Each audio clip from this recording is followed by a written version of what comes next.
Hey everybody, what's going on? It's me, John D. Villarreal here, and we are live. Now, just a warning, it took me a little bit to get going here. I apologize for that slightly late start. One of my lights is acting up. We may not have it the whole time. We'll find out. So if you want to join me, if you want to have some comments and stuff, I will try to monitor the Facebook and the LinkedIn, and I can see those there. The comments, the chat will show live here on YouTube if you want to do that. A lot to talk about, and I was going over it with my little brother. So much to talk about today. He's like, oh, you've got too many topics. Yes and no. I think they all relate, and I will show you how they all relate. Here's the overarching theme. The overarching theme, in my opinion, is how do you win? Unique on this, Steve. Hey, what's going on, Steve? Okay, I love it. The overarching theme, in my opinion, is how do you, in my opinion, win? And first of all, everything I'm saying is all my personal opinion, only knowledge, and facts, not cash, and aspersions. Please check all disclaimers, etc. How do you win in a tough economy? And I think.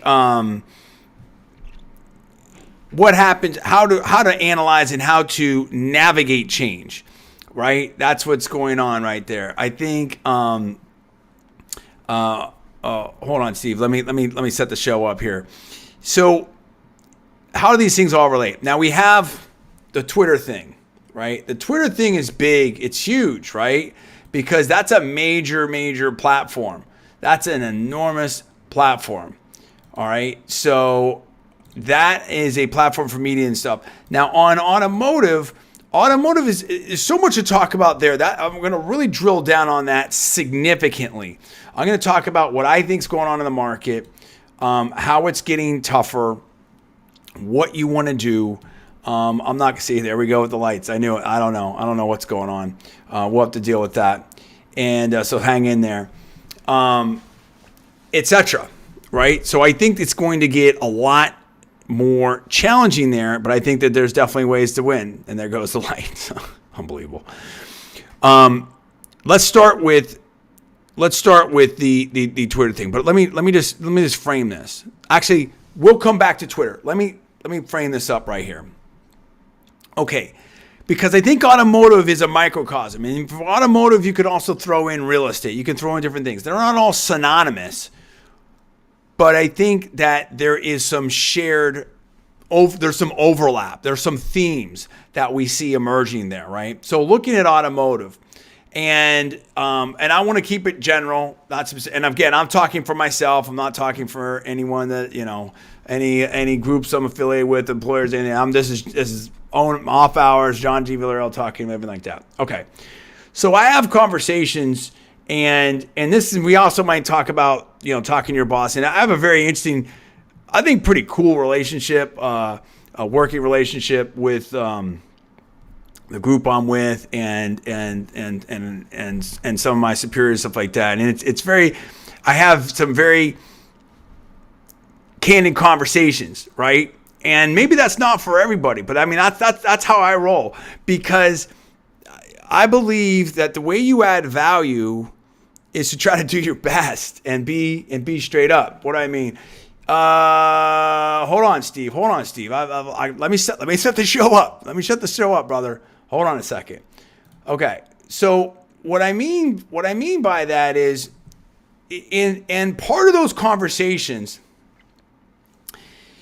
I'm showing what I see out there, right? And unfortunately, in automotive, and I'm not saying again this, I'm talking generically, you have what I call car math, right? And car math isn't real. it's nowhere close to real.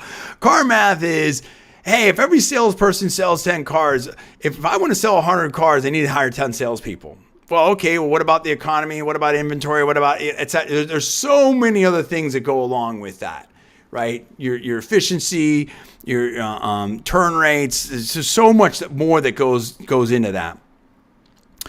But a lot of times you have that level of analysis, and that's not real analysis. I mean, there's something to that, of course. More people. Hopefully it will generate, more productivity. But sometimes it works the other way, right? You can have more inputs and less output. Anyway, I don't want to get lost in the specifics. So what I see here is an economy that's going to is now, and it's only going to get more and more challenging. And let me hit you with some things right now, right? So the automotive, we've come off maybe 2 years of one of the strongest automotive markets out there in terms of profitability. You can look that up, in my opinion, that I've seen some of that stuff. And now it's about to get hard. Now, I think people and operators that have been around for a long time, have experience, understand that. But then it always comes back to, well, hey, well, what about, everybody wants to sell everything today, of course. But what's your plan? What's your strategy? What's the definition of insanity? Is doing the same thing over and over again, expecting a different result. And I've always said, if you want to be dramatically better, you need to be dramatically different. And there's so much in the automotive world that is just, and we see this in the business world, right? That is just, copy, we're doing what everybody else, it's the same lines, it's the same, routines, it's the same stuff. And I'm going to do all kinds of series on that. I can drill into that, and there's three main sort of philosophies within automotive. Are you leaning on process? Are you leaning on brand? Are you leaning on talent? Or what mix of that do you have? And it's all of the above, but where's your focus on? Okay. So let's talk about the specifics. So, you can have the best team. You could have done great, 3 months ago, whatever. But what are we all facing right now? What is the economy facing right now, today, immediately? And just think about this. I'm going to throw this out there. So I apologize. It took me a little bit to set this up, but I had to set it up right. What we're facing is a stock market that has, and I think, where's the headline here? I have one of the headlines here. Basically, here we go. This is Next Advisor, Harlan Vaughn, byline, September 30th. Quote, the stock market's worst year in more than a decade keeps getting worse.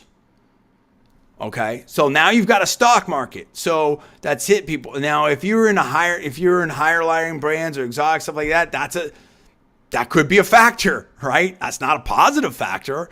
That's a negative factor. Real estate could be feeling in real estate, right? That could a potential negative factor. Another one, right? U.S. Wealth Management, U.S. Bank, byline September 20th. Quote, how far will the market correction go? Right? So the market represents a bear market, officially fell into a bear market, down more than 20%. I mean, that's very significant. I think I saw another line somewhere. I can't remember exactly where. I'm trying to pull it up here. Right here. This is the Next Advisor, where the bear quote, the ongoing bear market that's cost investors a collective $9 trillion, not billion, $trillion. So again, this isn't being negative. This isn't all gloom and doom and all that type of stuff. But it's just trying to let's get real, especially if you're in luxury or higher, right? What's going on? What's happening in the economy right now? What's happening to your customers right now? What are they dealing with? And how do you adjust and make those adjustments to be able to meet them where they're at and add value and move forward successfully, right? That's the thing. Okay, so let's put that on the table. So now, okay, well, the market's been down before, John. Okay, sure, yeah. Market has been down again before. But what else are we dealing with right now? What we're dealing with is a used car market that was super high, right? People, I think I saw something somewhere, I can't remember exactly where it was something like an extra, approximately, like it was a huge bump up. I want to say it's around 10,000. I may be forgetting in value. So if you have a situation where in a couple of years, all of a sudden, like this big boost in used car values go up, and there's a KPMG report that I will link to in the YouTube description, where you see the used car market going up here. And let me see where that's at. Let me see if I have some kind of basic. Yeah, you have the used car index. It went from like 121, 421. You see this boom, this huge increase in that year. So now all of a sudden, if you had a situation where buyers are in positive equity or not as much negative equity or not flipped in their cars and stuff, and well, Steve, great point. I mean, I'm not even going to. I mean, we also know about energy, right? Energy, that's a big deal, right? That's a huge deal. I mean, I can't put everything on the table. But there's so many different factors. Of course, we could. So hold on for 1 second. And so now you had a situation where it was a lot easier maybe to get people out of their cars and into new cars. Because, even if you had bought a car somewhat recently, you may not be as flipped negatively, or you may have positive equity. How many deals out there in automotive were you doing where customers had positive equity? How many have positive equity today? How many dealerships are out there right now where the used cars you may have your cost basis, you may have bought used cars that are more expensive than some of the new cars? I mean, how much of that is happening? I'd say it's happening more than you think. Maybe out there if you're not, understanding where the industry is and stuff. So then KPMG predicts, we've already seen some of it happening, that there could be a significant correction to the used car market. So it may not get better. It may be worse. Here we go. Business Insider. Ben Wick and Madison Hoff, September 11th. Used cars are getting cheaper, right? Used car prices sank 4% 1 month in August.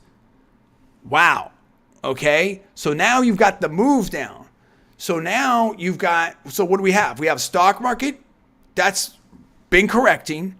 We've got interest rates that are rising. Interest rates have gone up dramatically in a short period of time. The Fed's has raised rates recently, and that increased what? Monthly payments, cost of borrowing. And now what's also happened? Used car prices and used car equity is going down.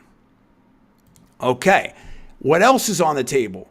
What else is on the table is, overall, if you look at everything, you've got this in AutoReek still, by Todd Lassa, July 4th, where it talks about new vehicle sales fall in the first half of 22.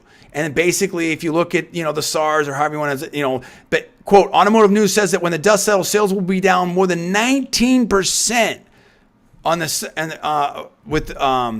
compared with the first half of 2021. I mean, dude, that's really significant. And in fact, Cox Automotive, quote, now forecast U.S. sales for 2022 to total 14.4 million vehicles, down from its earlier forecast of 15.3. So instead of a record year of like 17 million plus, something like that. So if you go from, whatever it was up here, and now you're down to like 14.4 or something like that, and you're starting to, your SARS is down, your interest rates are up, the stock market's down, used car prices are down. What do you think? What do you think that environment is? Forget about like any kind of bad weather events, all that kind of stuff. That can affect different regions and things. I mean, that's serious. Are we still having supply chain shortages? I mean, there's all kinds of things that are impacting this situation. Oh, hey, guess what, John? It's cool because we're gonna get inventory is going to be a little bit better. Okay, that's cool. But what is that going to do to pricing? So it's not a gloom and doom thing. It's a reality thing. The reality thing is, what do you do to deal with that environment? Because here when you put it all together, when you put it all together, let's say that net, right? US based sales are going to be down 10%, 15%, 20%. 30%. So somewhere in that, let's call it 5 to 25%. If sales are going to be down 5 to 25%, let's just say 15%. Sales are down 15% for automotive this year, maybe more or less in the different segments. We'll see. Then what? What does that mean? What that means is, in order to do just as well as you did last year, you need to do what? Gain market share. That's it. It's as simple as that.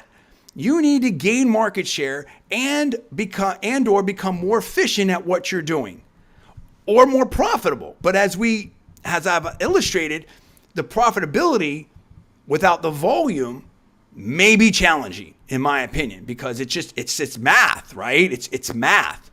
if, again, used car prices are down, payments are up, et cetera, et cetera. You can, we all understand that. So I'm going to come back to that. But that sets the right table up here. Hold on. We got Steve here. Let's get another comment here. Well, let me, for a second. Because now we can talk about the economy. Now we can talk about Twitter. Now we can talk about marketing. Now we can talk about those conversations in the office and stuff like that. Because Twitter is a big platform for media, marketing, etc. So now it all makes sense. How do you win in a tough environment? You need to do what? Get better. You need to become more efficient. You need to gain market share. You need to market better, et cetera, et cetera. So we're going to get back to that. Steve has this right here. It's kind of like when you upgrade from an iPhone SE to the newest, most expensive iPhone. And it's like you use 5G, paying $1,000 extra features. Right. That's the other. Well, okay, that's another thing, right? That's the natural evolution of technology, because automotive is also technology, right? So at a certain point, I've got a great phone. Would I want to upgrade? Maybe. Do I need to upgrade? No. Does it make sense? I feel like that with my vehicle. Hey, there's some stuff out there that's really cool. I personally am excited about this Maserati Grecale. I think that looks pretty cool. But I have to drive it. I have to see. Where the number's going to end up. And so again, it's a cost benefit thing for everybody, right? Everyone's got to make that decision. But you also have a psychology of it. Whereas if a lot of bad stuff is happening in the economy and et cetera, then sometimes people, they back off those big purchases. So again, it's the same thing. Doesn't matter. It's not just automotive. It could be anything. How do you win in a tougher environment? What's coming? What's going to happen? How do you prepare and be ready for the future right now? Now, I've got some things on that, but I want to come back to that. I want you, the audience, to think about that, and I'll be checking my LinkedIn and Facebook. And I apologize for the light situation. Everything was fine, and it just decided to not work right before. It was working intermittently, so who knows what's up with that. So but let's just hang in there.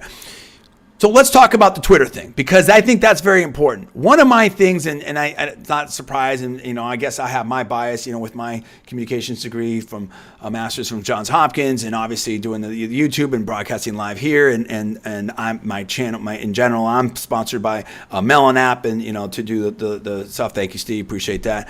To do the live show, stuff like that. I'm a huge believer in digital, massive believer in digital. I'm all about it. No doubt about it. And so, yeah, I'm a big believer in that. Sorry about that. Hold on. I got to get off of that. Sorry. Apologize that. I was trying to see if there's any comments there that I could respond to, and it broadcast at the same time. So, that's my bias. Okay, so I believe I like them all. I've done all kinds of different media. I've done radio, and you follow my stuff. I don't want to dump the resume out again, but I've done all kinds of different things, TV, radio, print, everything, etc. And I'm a big believer in all of them. I'm for all the above. But if I have to pick just one, or you ask me what is most dominant in my opinion, it is definitely digital. So in that mix, so if you want to be successful, when this goes to Bruce Cleveland and the traction gap and that book and a lot of other stuff, sales and marketing are key, right? Marketing, branding, communications, PR, all those things, those are all different disciplines, but they all go together. And so much, and again, I'll get back to this and we'll come back in automotive, talk about, I've been in different, so much, let me forget that. Let's pause that. Let's go on. So much in automotive, and really it's not just automotive. I've seen it all over the place. People talk about marketing. They're really just talking about advertising. It's really like lead gen, right? And that's not, I forget where I saw this. Someone else was talking about this too. And it's like, there's so much more to doing stuff like, and people even talk about, let's talk about the power of a brand, right? People talk about, it's in automotive, customer experience, CX, sure.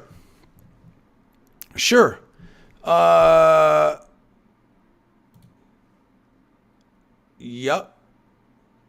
Okay, cool. Thank you, Steve. I mean, yeah, of course the customer experience it's first of all, that's very generic. I mean, that can be very specific, very generic, because that can basically encompass almost everything, customer experience, right? But I'm all about the customer experience and everything like that. But you talk about the power of a brand. So let me say this a different way. When you go to Disney World, are you going for a specific cast member? Do you think, oh, you know what, that person that was in the Donald Duck costume was so great, or the person playing Mickey or Minnie was so amazing? Maybe, but it's more like, I mean, it's the brand of Disney World, Disney, this, that. Well, that's process. Yeah, kind of. I mean, it's all of those things, but it's the overall brand. It's the overall brand. When you say Disney or Disney World, we all know what that means. It has a tagline, happiest place on earth, right? And we all understand what that means. And so this is a whole different thing. And I'm developing, again, my bias, and I'm developing a course on communications and things like that. And I have so much, and I'm going to try to completely, I'm working on changing the game in automotive, and I'm blessed to be working with some people that I think are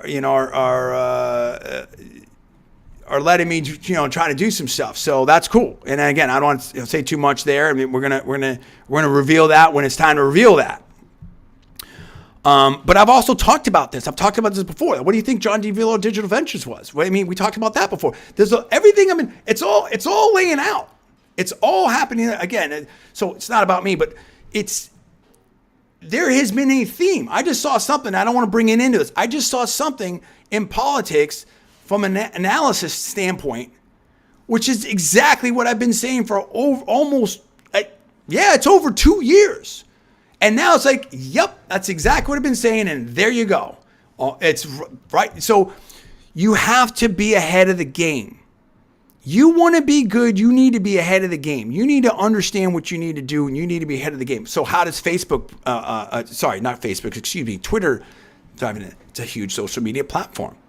It's a way that I've seen some dealerships interact. It's a way that a lot of businesses interact. It's part of the social media calendar, the social media plan, the campaign plan and so now Elon Musk is coming in and buying that. So we're going to come back to automotive, and automotive will just be for, some inflection points, if you will, some anecdotes, if you will. But there's a lot more to cover here.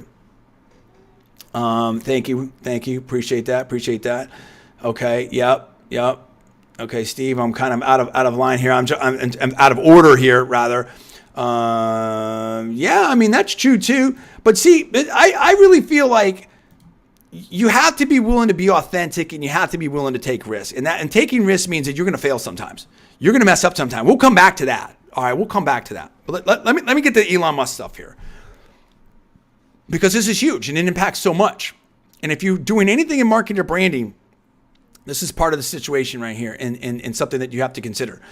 Let me see. I'm just checking any comments. Okay, so we have. Okay, no, that's okay. Okay, I don't see anything right now that I have to respond to. Okay, all right. I'm trying to get everyone participating here and keep current.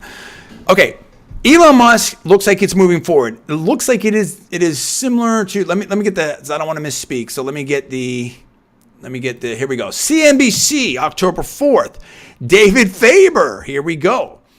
And Jonathan Vinian and Ari Levy. Quote, Twitter shares surged 22% after Elon Musk revives deal to buy company at original price, unquote. There we go. So, I mean, at this point, they're back and forth, on and off. I mean, if I had my own, well, again, I'm not making predictions, anything you do with certain rumors, not giving any financial advice, any other kind of advice, etc. But I would be surprised if it doesn't go through at this point. I mean, right? They had the back and forth, there's different things, and looks like at this point, I wouldn't be surprised if this thing goes through. If Elon then buys Twitter, and we've already talked about some of this, what impact is that going to have? That's a massive potential impact on all kinds of stuff. I mean, we've seen, all kinds of discussions on that.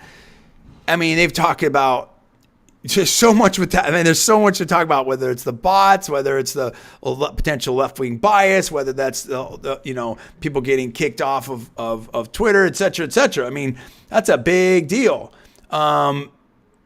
Yeah, I mean, I don't know. I mean, so like, here we go. Steve, is he just going to use Twitter to sell Bitcoin so you can fly to the moon or Mars? I mean, how do you say? I don't know. Well, listen, you're talking about the richest person in the world with multiple successful my little daughter may jump in here, businesses that keeps, I mean, he is super successful. I mean, and that's what I'm talking about. These are huge stakes. You're talking about worldwide. What changes in Twitter? Does it become, if all of a sudden now it becomes more of a beacon for free speech, if there aren't the bots, I mean, so to the extent, I'm trying to think of how I want to wear this. So I want to be careful about this. It's like anything else, right? If the algorithm changes, if the playing field shifts, that's going to have strategic impacts. You understand what I'm saying? I think we all understand what I'm saying. You understand what I'm saying? So how do you then, and that's the theme of this whole show, right? When the playing field shifts, how do you react? How do you win? How can you excel? You want to be ahead of the curve, not behind the curve. So now, if you had a, whether you were a small Twitter person or a blue check mark or someone, I mean, does it shift now? We've seen that. I've been on YouTube for a long time, and we're broadcasting YouTube right now. And you've seen some people where they were here and they went down here, and things can move. You have to adapt. You have to be able to adapt your strategy. That's a big, big deal. And I think that is really going to, and particularly the timing of it, I mean, that can have a massive impact on that. So again, I'm not sitting here to make any massive calls or anything like that, but I think that that's something that you absolutely have to be cognizant of and think about in this mix of what's happening here. Let me just see what else I said I was going to try to talk about here. It's a big deal. It's a big deal. It's a big deal. And so I think that it wouldn't surprise me if we see knockoff effects of that, meaning that this is beyond just a Twitter thing. So if all of a sudden, imagine this situation. Elon takes over, things change, all of a sudden, follower counts change and what's trending changes and people come back on the platform and different things happen and people are like, wow, Twitter's a very different place now. And it is sort of more of an open source, open marketplace, not open source, a free speech zone, whatever you want to call it. How do the other major social media places react to that? Does that become a place where more people want to join into? And then as a competitive reaction, what happens with Facebook? What happens with YouTube? What happens with Insta, right? Even TikTok? Or does it go the other way? Like, hey, Twitter's not what it used to be, and Twitter loses what made it Twitter. That's what we have to think of. I don't know, right? And here we go. Like web for LinkedIn. Okay, right? Easy. I may have been a miss. I don't know. I don't know if that was a typo or whatever. Listen, I love LinkedIn. I'll tell you that right now. I love LinkedIn. I'm all about LinkedIn. That's my main. I mean, YouTube, LinkedIn, Facebook. I mean, that's my. Those are my three mains right now, and I would say more so LinkedIn and YouTube. But I mean, I mean, Facebook is still the biggest, and it definitely has massive advantages if you're doing certain kind of marketing and branding and stuff like that. I mean, they all of the platforms. They all do different things, right? There's all similarities, and then we can talk about content strategies, and that's a whole different show. But this is also what we're talking about here, which is to say that what are you going to do? What's your plan? I think as leaders, and I had this. Be careful how much I get into, but I had this discussion with with my bosses and stuff like that, and I, as leaders out there or entrepreneurs, whatever, you have to give, you can do the hustle, grind, but you've got to give yourself space and time and even changing environments to be able to do some strategic thinking and adjustments. If you don't do that, I think you're doing yourself a massive disservice.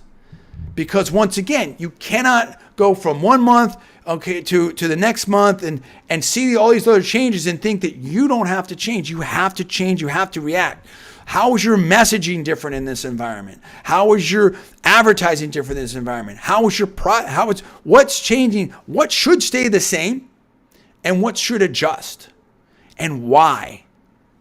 You got to think about that. But again, the fundamentals, the math of it all. If the market is dropping collectively, meaning the SARs, the amount of units sold, let's call it whatever you want to call it, 10, 20%. What are you going to do to gain market share to be able to just meet year over year numbers?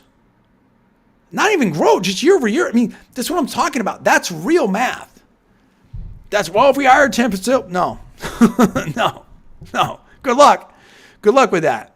So that doesn't make sense. So that's what I'm talking about right there. You have to make those kinds of adjustments, those kinds of analysis. Okay, so in that context, I'm trying to look at where I posted some of this stuff so I can see all the stuff that I talked about here. In that context, right, then how do you win? How do you have strategies? One of the things that I did, one of the things, again, I think this is maybe, okay, here we go. Yeah. So I think I pretty much touched on almost everything. A political analysis. I'm not going to get too much into this. I'll just say this on that. And I alluded to it before with my other show. Look, I expect the Republicans to win big. I really do. I think to me right now, again, it can all change. Right now, where I'm sitting at right now, October 4th, I'm looking at a +2 to +4 Senate seat pickup. I'm looking at 35 to 60 seats in the House. I think the massive win by Republicans. Now, it's not about a left-right thing. Again, I'm just going to leave that where it is as analysis, but the playing field is going to change. What does that do? How does that affect your business? Maybe it does. Maybe it doesn't. Inflation. Gas prices are going down. And I'm seeing just anecdotally, I'm seeing some prices like was mentioning to my wife today. We went shopping with our kiddo after she picked her up from school and then picked me up from work briefly. And we went to, and it's like, you can see. So I look at the stuff that moves pretty more rapidly, if you will. So you look at I like to look at things like,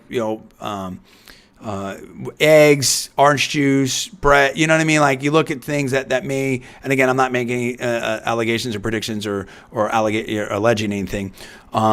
But I'm seeing some price movement, but we're also seeing price movement down in gas prices, at least here where I'm at. But if that goes the other way, then what happens? And so, how do you work into these changes? What my gut says, and I haven't had the time to do the serious, extensive, hard analysis. My gut says, I think the economy is going to be pretty rough for a bit. It might get very rough. There might be a crash, but I somehow think that, you see some flight of capital to the U.S. right now. I think that maybe things get worse after the election, but if the election goes, if the Republicans, that things could get better after the election. Now, not just because of that, but I don't know. I'm somewhat optimistic.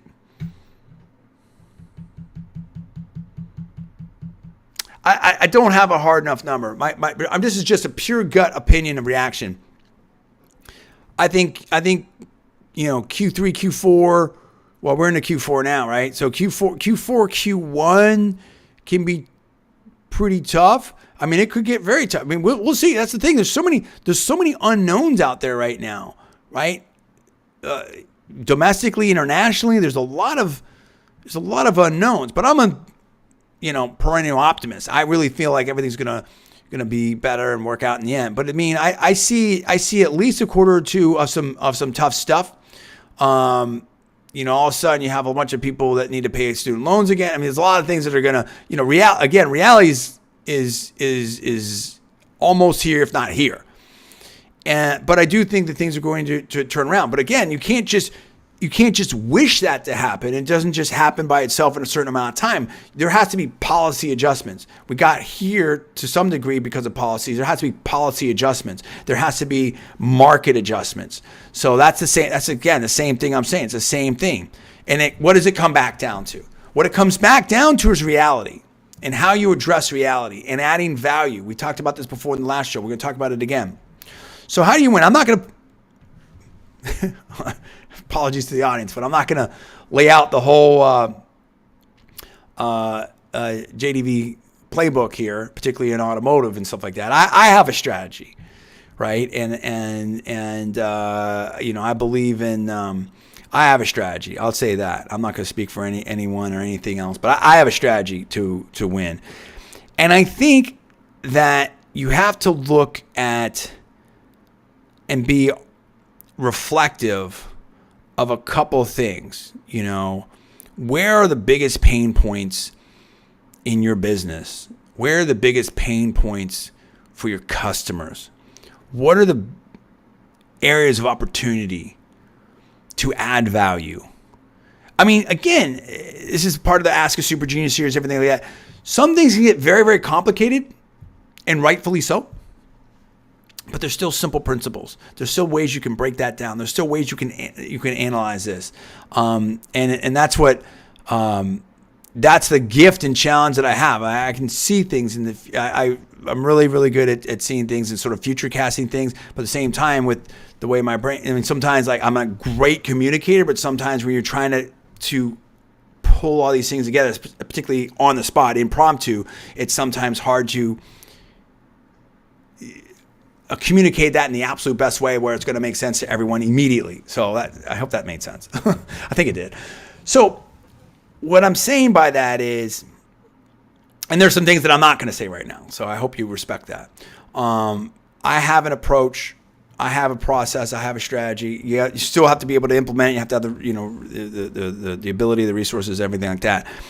But I would say it's really ubiquitous. Interesting. I don't know. Hold on, Steve. So yeah, that's where I'm at on it. So what do I think about? What do I think? One of the challenges too, and I'll throw this out there with a policy standpoint. You see what's happening in California. You have to have no gas cars by a certain amount. And I think Toyota said something about that. When you have policymakers involved in saying, hey, this is what it has to be, or everything has to be whatever, all cars have to be, transparent. I don't know, whatever they come up with. Well, maybe not everybody wants that. And when you dictate, when you try to push policy or push a market in a certain way, that's not super efficient, right? Now, you may have a good reason to do that. There's good reasons to say like, hey, all autos should have seatbelts, of course, right, or safety features. I understand that, but to what extent are you making it challenging if things are mandated that maybe customers don't want, or maybe, you know what I mean? So again, you have to think about what truly adds value. So I would say to everybody out there, again, not giving you any advice, but what I try to do is you got to give yourself space to think strategically. You got to look at the playing pieces. You got to think about how can you scale. You got to think about like, okay, what are we doing right? What can we do better? Not just the micro, but the macro, and also the micro, right? And you can have whatever you've got, brand, process, people, all the mix of it, what practically does that mean to your customer? How is that a competitive advantage in the market space? Is it? It may be huge, but really you got to think about that. Just because you like it doesn't mean that it's that really has a meaningful impact on something. And how does that evolve in this environment? And how are you going to get market share? Same thing as an individual. How do I improve my effectiveness? How do I add more value? How can I build skills, build education, build things that are going to add value to other people? People pay for value. Super simple, right? The challenging part is to build that value and communicate that value. And sometimes sometimes it's all about communication and marketing. Sometimes you've got the best thing that nobody knows about. Sometimes you need to build a better widget. Sometimes you've got people know about it and it's good, but maybe the service isn't great, or it takes too long, or whatever it is. What is the real friction points? And that's maybe where people lean on the CX and the customer experience. And again, I'm all for it. I'm down. That's great. But I think that the automotive business is in tremendous disruption and change right now, and I don't think people have really thought about it. And then some people might say, "Oh, hey, John, who are you to say whatever?" Okay, well, listen. There's a lot of, listen. I on the one hand, there's a lot more I want to do, and on the other hand, it's like it's amazing that some way, somehow, I see, in my opinion, it's even do really well pretty much anywhere I go in automotive. And I wonder why that is, right? And, brand, location, geography, books of business, whatever, So, and it's all good. I'm willing to keep showing what I'm going to do. But I'm not saying I've got all the answers, but I hope that I can at least ask some of the right questions and can look at this in the right way.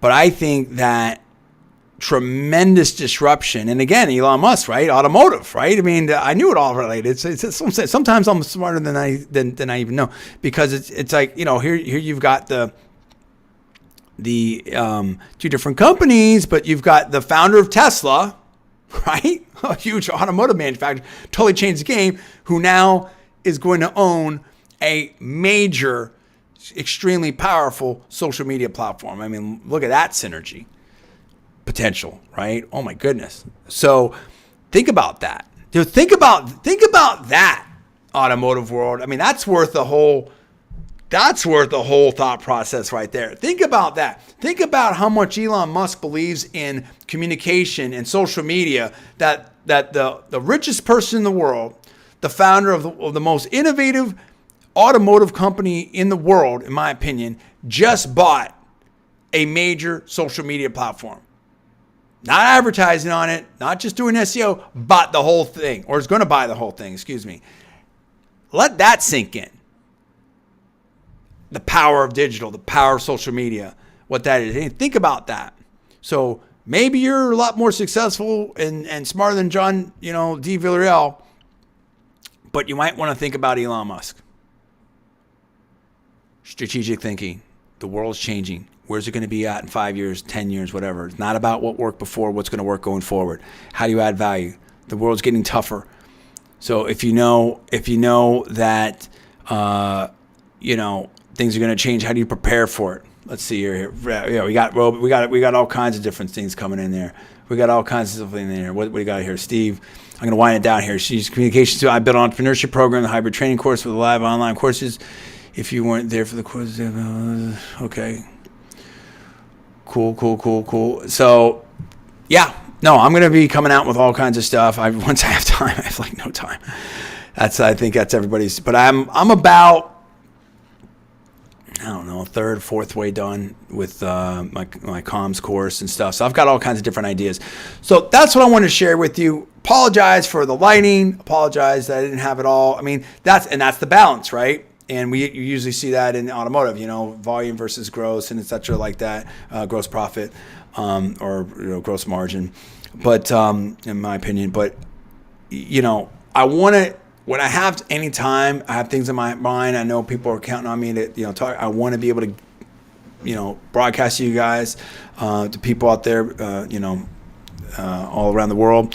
And I don't always have time to prepare everything, but I know that if you bear with me a little bit, we'll get it all out on the table. So I try to have those super prepared shows sometimes. And again, it's different, right? I try to approach this as a conversation. If I was doing a radio show and I had my topics, I'd have my breaks, I'd hit my stuff, and I'd have different segments. But this, I try to have a conversation, kind of like sitting down and says, hey, what's going on in the world? What's going on in automotive? What's going on, just broad topics. So we will refine it, and I'm going to probably do a live show here. Well, again, I don't want to. We'll announce it when we're ready. We're going to have some different things. But this is this format when I'm doing my thing here, and it's more of a conversation about stuff. So anyway, with that, I hope you have a great evening, and I may do a show tomorrow, and we'll go from there. So I will try to follow up with any comments that I might see on the various social media platforms. Appreciate everybody out there. Thanks so much. I'll see you next time.